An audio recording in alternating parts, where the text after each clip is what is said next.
హల్లెలూయా. అబ్రహాము నమ్మిన దేవుడా, నా పితరుల రాజ్య దైవమా, ఇశ్రాయేలు కాపరి, బహు గొప్ప నేర్పరి, నీకు సాటి ఎవరు యేసయ్యా. సహాయకుడా, నిత్యస్తోత్రారుడా, ప్రభాకరుడా, బహుబలవంతుడా, సత్యవంతుడా, మహాపరిశుద్ధుడా, ఆరాధనకు యోగుడా.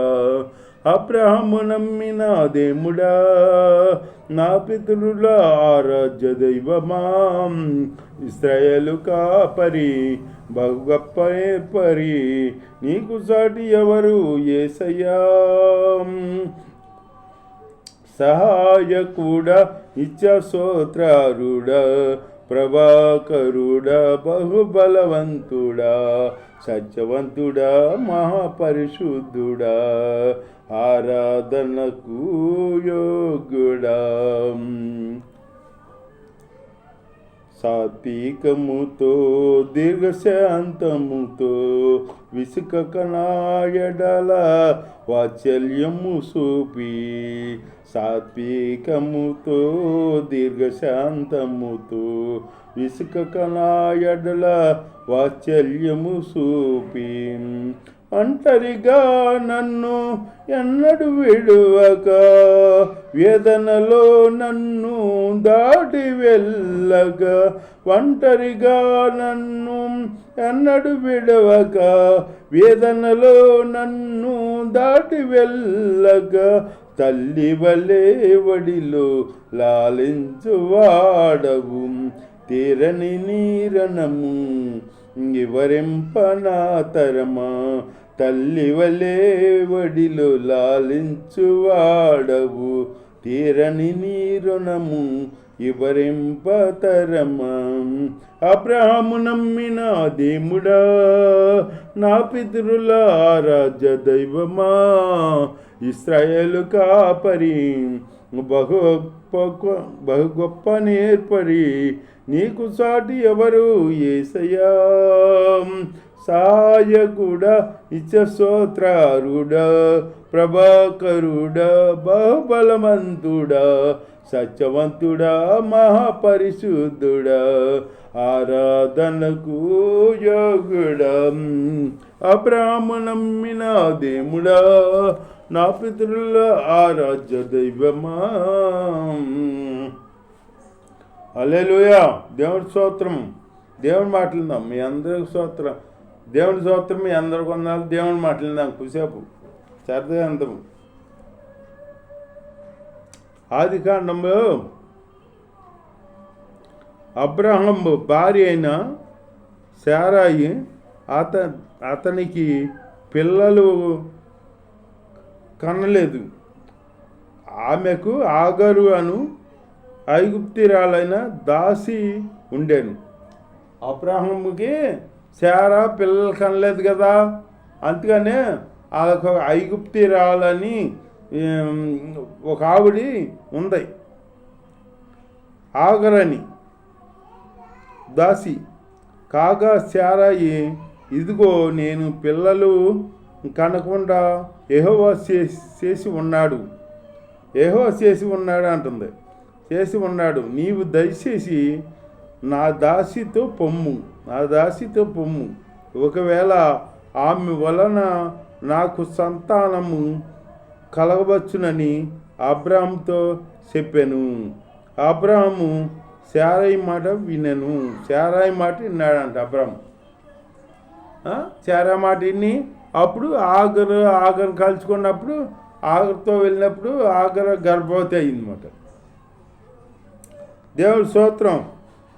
కాబట్టి అబ్రహాము కానాను దేశములో 10 ఏండ్లు కాపురమున్న తరువాత అబ్రాహాము భార్య అయిన శారాయి తన దాసి అయిన ఆగరు ఐగుప్తియు రాలిని తీసుకొని తన పెనిమిటి అయిన అబ్రామునకు భార్యగా వండునట్లు అతనికి ఇచ్చెను. భార్యగా ఉన్నట్టు ఇచ్చిందంట ఆగరని. అతడు ఆగరుతో పోయినప్పుడు అది గర్భవతి అయ్యాను. అది తాను గర్భవతి అయినని గర్వం వచ్చింది ఆవిడికి.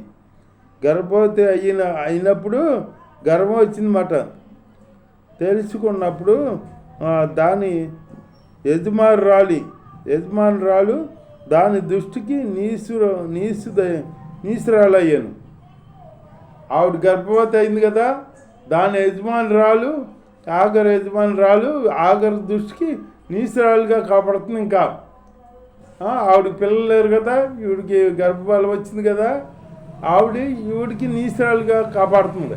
సో మరి ఇప్పుడు అన్నం లేని వాళ్ళకి అన్నం కలిగితే ఎట్లా ఉంటుంది? ఇప్పుడు వాళ్ళు అన్నీ తెలిసిన వాళ్ళు అయితే అన్నం కలిగిన వాళ్ళకి అన్నం పెట్టిన వాళ్ళని ఇంకా ఎంతో మర్యాదగా చూతారు. అన్నం విలువ తెలియని వాళ్ళకి ఏముందా? ఈ సారాని నీసరాలుగా చూస్తుందన్నమాట. చూసేటప్పటికి అప్పుడు దేవుడి స్తోత్రం, హల్లెలూయా, నీస్త్రాలుగా చూస్తుందన్నమాట.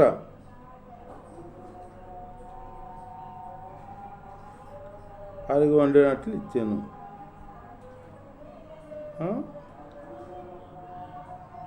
దాని దృష్టికి నీసురాలయ్యాను.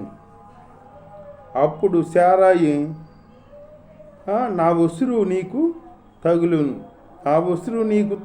అంటే శారా అంటుందన్నమాట. నేను నా దాసిని నీ కవుగిటికిచ్చిన తరువాత తాను గర్భవతినని తెలుసుకున్నప్పుడు నేను దాని దృష్టికి నీసురాలనైతిని. నాకును నీకును యెహోవా న్యాయము తీర్చునుగాక. నాకును నీకును యెహోవా న్యాయం తీర్చునుగాక అంటుంది శారాయి అంటదన్నమాట. దేవుని స్తోత్రం అని అబ్రాముతో అంది. అందుకు అబ్రాము, ఇదిగో నీ దాసి నీ చేతిలో ఉన్నది, నీ మనసు వచ్చినట్లు దాన్ని చెయ్యమని శారాయితో చెప్పాను. నీ ఎదుటనే ఉంది శారాయి, ఆవిడ ఆగ్రహం. నీ ఇష్టం వచ్చినట్టు నువ్వు చెయ్యమంటున్నాడు భార్యని. నీ ఇష్టం వచ్చినప్పుడు నువ్వు చెయ్యి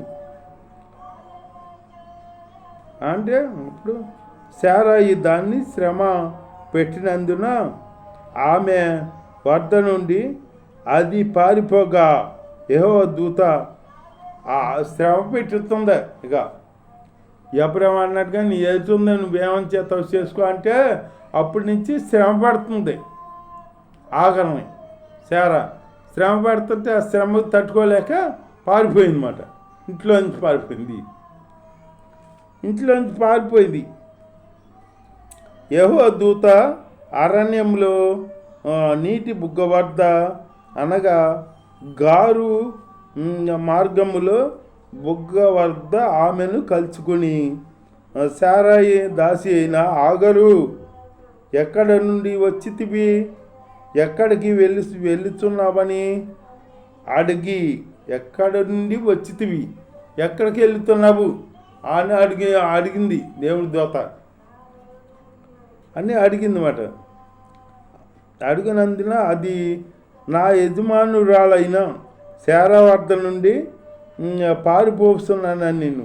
అప్పుడు యెహోవా దూత నీ యజమానురాలి వద్దకు తిరిగి వెళ్ళి ఆమె చేతి కింద అణిగి మణిగి ఉండమంటుంది. ఆవిడ చేతి కింద అణిగి మణిగుండు, నీ యజమానురాలి దగ్గరికి తిరిగి వెళ్ళి ఆవిడ చేతి కింద అణిగి మణిగుండు అంటుంది దేవుడి దూత.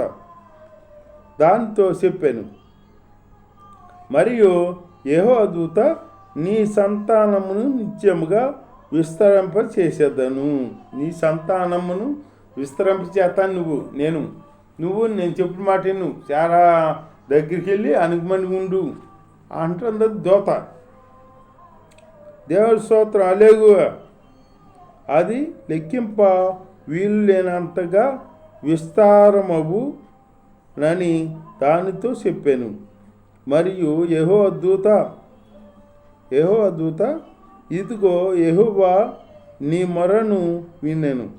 నీ గర్భవతి వై ఉన్నావు. నీవు కుమారుని కని అతనికి ఇష్మాయేలు అను పేరు పెట్టెదవు. నువ్వు కుమారుని కని అతనికి ఇష్మాయేలు అని పేరు పెడతావు నువ్వు అని అంటున్నాడు దేవుడు. పెట్టెదవు. అతడు అడవి గాడిద వంటి వాడు అవుతాడంట.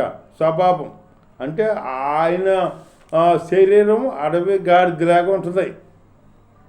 అడవి గాడిదలాగా ఉంటుంది మాట. దేవుడి స్తోత్రం.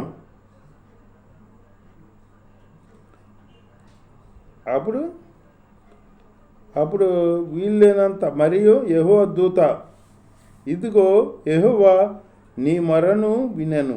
నీవు గర్భవతివే ఉన్నావు. నీవు కుమారుని కని అతనికి ఇష్మాయేలు అని పేరు పెట్టెదవు. అతడు అడవి గాడిద వంటి మనుషుడు. అతని చెయ్యి అందరి చేతులు అతనికి విరోధముగా ఉండును. అతని చెయ్యి అందరి చేతులు అతనికి విరోధంగా ఉంటాయి అని చెబుతున్నాడు దేవుడు. ఉంటాయి. ఉండును. అతడు తన సహోదరులందరి ఎదుట నివసించునని దానితో చెప్పగా అది చూస్తున్న దేవుడవు నీవే అని పేరు తనతో మాట్లాడిన యెహోవాకు పెట్టెను. యెహోవాకు పెట్టాడు. చూస్తున్న దేవుడు నువ్వని పేరు పెట్టింది ఆగరు. అక్కడ చూస్తున్న దేవుడు మాట మన దేవుడు. దేవుడి స్తోత్రం అను పేరు తనతో మాట్లాడిన యెహోవాకు పెట్టిన. ఎలా అనగా నన్ను చూసిన వాణి నీవెక్కడ చూసివి కదా అని అనుకునేను. అందుచేత ఆ నీటి బుగ్గకు బెయర్ లహారి అని పేరు పెట్టాను. అది కాదేగనకును బేరనకును మధ్య ఉన్నది. తరువాత ఆగరు అబ్రాహామునకు కుమారుని కనెను. అబ్రాహాము ఆగరు కనిన తన కుమారునికి ఇష్మాయేలు అని పేరు పెట్టెను.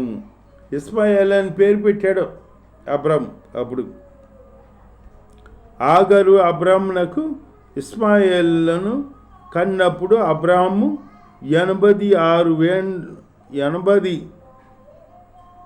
86 ఏండ్లు వాడంట అబ్రాహాం. అప్పుడు ఇస్మాయిల్ పుట్టేటప్పటికి 86 ఏండ్లు అబ్రాహాంకి. అప్పుడు తర్వాత వచ్చి దేవుడు చెప్పినట్టు వచ్చి ఆగరు దగ్గరికి వచ్చి ఆగరు చేతి కింద అణిగిమణిగి ఉంటూ అక్కడ ఉండి నెల నిన్నాక అప్పుడు ప్రసవించిందన్నమాట. కుమారుడు పుట్టాడనమాట. ఆ కుమారుడికి ఇష్మాయేల్ అని పేరు పెట్టాడు అబ్రాహాము. ఇష్మాయేల్ అని పేరు పెట్టాడు. ఇష్మాయేల్ అని పేరు పెట్టాడు అనమాట. అట్లాగే మనం దేవుడి మాటిని అణిగిమణిగి ఉండాలి కానీ మనం మనుషుల మాటిని ఎవరో మాటిని ఎగిరి పడకూడదు. మనం దేవుడి మాటిని దేవుడు తగిన సమయంలో మనల్ని దీవిస్తాడు, ఆశీర్వదిస్తాడు, మన కార్యాలు చేస్తాడు అని మనం విశ్వాసం కలిగి ఉండాలి. ఇక్కడ అబ్రాహాము ఎదురు చూశాడు కదా. 75 సంవత్సరాల్లోకే పిలిచినప్పుడు సంతానం ఇస్తానని అన్నాడు. సంతానం ఇవ్వలేదని అనలా. అక్కడ అబ్రాహాము నీవు నాకు సంతానం ఇవ్వలేదు కదా అని అనలా. ఇస్తాడు దేవుడు. తగిన సమయంలో దేవుడు సంతానం ఇస్తాడు. కానీ మనం వేసి ఉండాలన్నమాట. వేసి మనం ప్రార్థన చేసుకుంటూ దేవుని కార్యం కోసం ఎదురు చూడాలి. అలాంటి చూసే జీవితాలు దేవుడు మనకి అనుగ్రహించగాక. ఆమేన్.